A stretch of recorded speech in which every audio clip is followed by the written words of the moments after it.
नदियों की भूख जब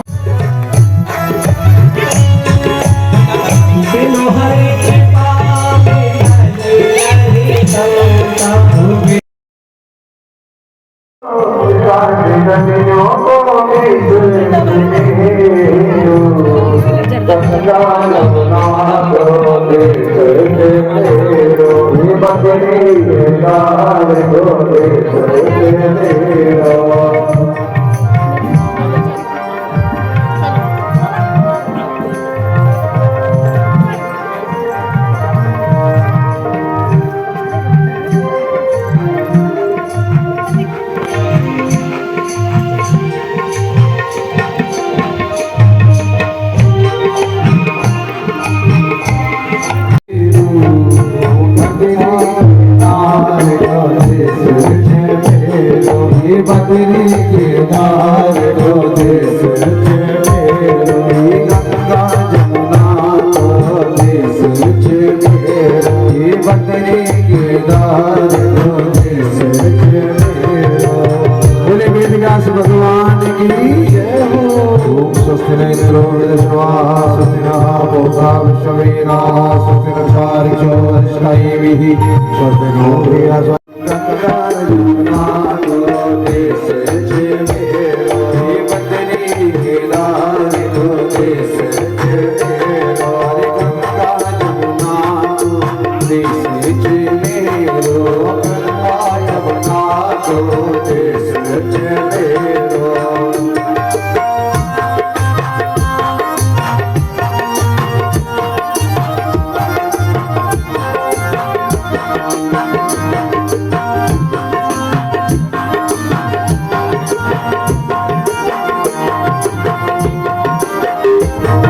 जब कौके भूमि बसो चाहे रो देश जब कौके भूमि बसो चाहे रो देश तेरो जम्मू को देश तेरो भारत देश तेरो जम्मू को देश तेरो भारत देश चारु भारत देश तेरो गंगा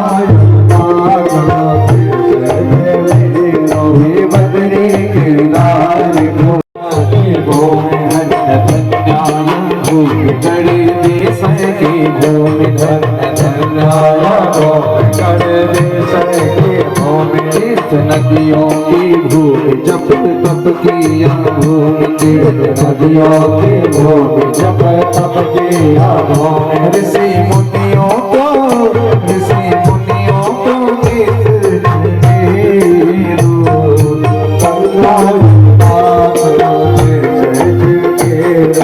बदरी के दार को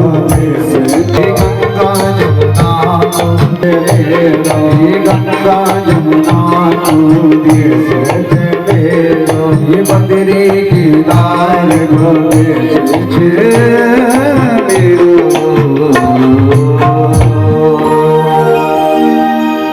नमोस्तुते व्यास विशाल भूते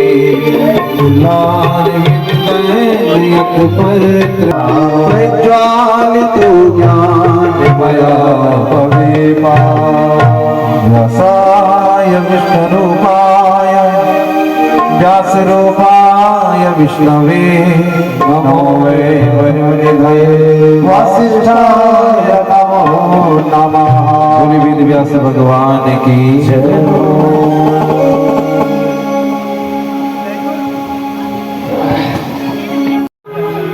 भगवान ने अपनी पत्नी का ही नाम उमा रखा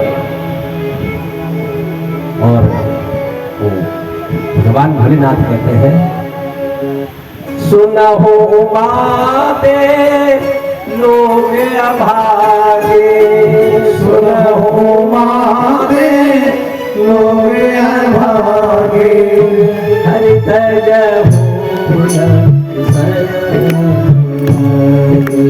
हरि तज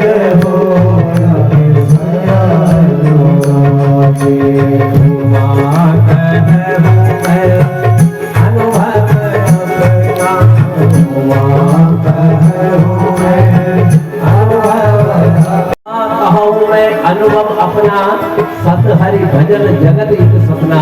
100 बार भी भगवान का भजन करो जो सपना है। ये मेरा अनुभव है। भोलेनाथ कहते हैं भगवान के बारे में। इसलिए भगवान ने उस माया को छोड़ते हुए मायापति जो भगवान विष्णु है ना, उनका ध्यान करते हुए अपनी पत्नी का ही नाम कुमार। प्रेमियों, वासुदेव परा वेदा वासुदेव परा मता वासुदेव परा योगा वासुदेव परा क्रिया। उन वासुदेव जी का ध्यान करते हुए व्यास जी को जब माया सताने लगी, 12 वर्ष में एक पुत्र हुआ तो पुत्र ने नाल दीवार जो था जैसे होते ही नाल उठाया, कन्ने में लपेटा और गले में लपेटते हुए जंगल में चले। व्यास जी पुत्र के प्रेम से माया के वशीभूत होकर के भूपुत्र करते हुए चलने लगे उस पुत्र के पीछे। घोर जंगलों में वो पुत्र गया।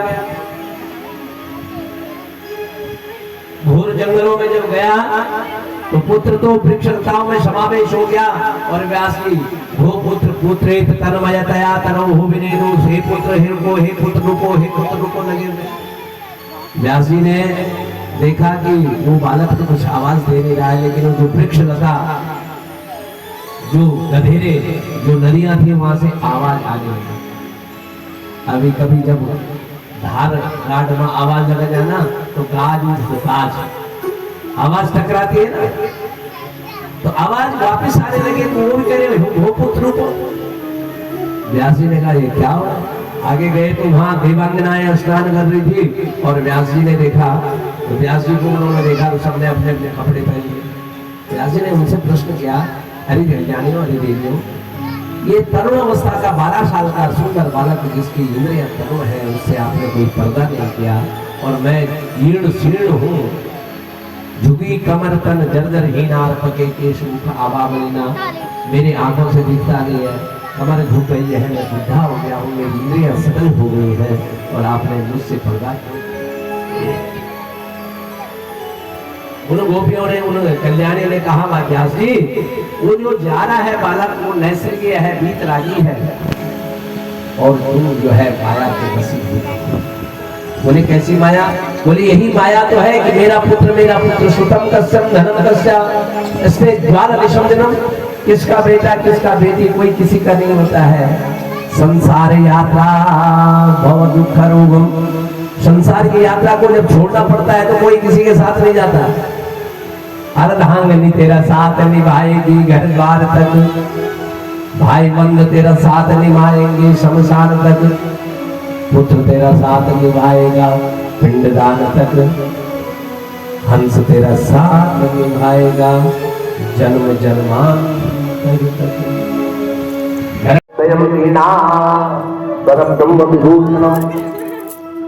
भगवान ने नानी जी प्रणाम। और स्वर्ग से साक्षात भूलिया और मैं इस दुनिया का मालिक ध्यान करता हूँ मेरे नारायण। तो भगवान के भजन करने से एकाग्र भाव से जब मैं नारद जो कई नेता के नारायण का है प्रकाश करता है, मेरी बात ध्यान दो, मेरी बात सरकारी सुने। बिनो हरि कृपा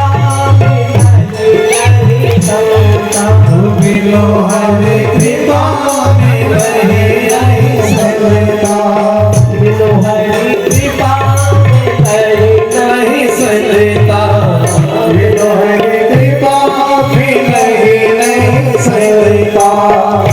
सत्संग है संसित का, सत्संग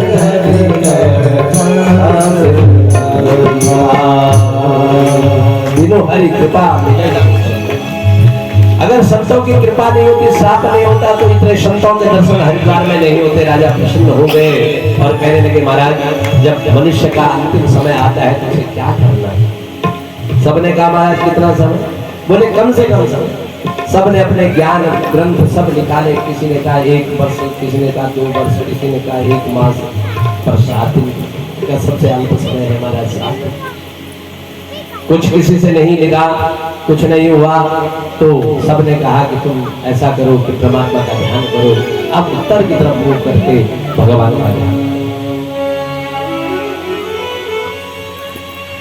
राजा परीक्षित ने उत्तर की तरफ मुंह किया तो क्या देखा? साक्षात भगवान व्यास पुत्र निगूढ़ जत्रोपिरतुंग वक्षा समाप्रति वल्गुदरच्चा दिगंबरम वक्र विकीर्ण केसा प्रलम्ब बाहु समरोतताभ्याम प्रलम्ब बाहु समरोतताभ्याम दिगंबरम वक्र विकीर्ण अलक्षलिंगम अवधूत वेशम। साक्षात उत्तर दिशा से साक्षात भगवान व्यास पुत्र, साक्षात भगवान व्यास पुत्र के रूप में सुखदेव जी प्रकट हो गए। अलक्ष लिंगा अवधूत वेशा, अलक्ष लिंग है, घुंघराली लटा है, 3 अंगुल की लंगोटी पहने हुए हैं और मुख से भगवान के भागवत के शने से श्लोक मुख निकल रहे। 100 वर्ष तक जब जन्म नहीं हुआ, इसका तेज चमकने लगा। दिति का तेज इतना होने लगा कि देवता घबराने लगे, इंद्रासन ढूंढने लगा और सब घबरा गए। भगवान विष्णु के पास गए, ये भगवान रक्षा करो। भगवान ने सबको आश्वासन दिया, आज इसका जन्म हो रहा है, इस गर्भ का जन्म हो रहा है। उत्पाता बहवास्तत्रानिकेतु जायमानयो बोल वर्षपते शादी पुत्र पौत्र शुभे। 100 वर्ष का गर्भ जब होने लगा, उत्पात होने लगे, बहुत अपकर्म होने लगे। इसने जब जन्म लिया तो जन्म होते ही इतने विशाल हो गए। और अंशु का दोस्त मुकुट पहनते हैं ना, अक्षु और अक्षु की दोस्त है ना, आंखें लाल लाल है। नामकरण कर दिया कश्यप ऋषि ने। भैया भैया ये जो बड़ा है ना, इसकी लाल लाल सोने के समान आंखें, इसलिए इसका नाम हिरण्याक्ष। और जो ये छोटा है ना, इसका नाम है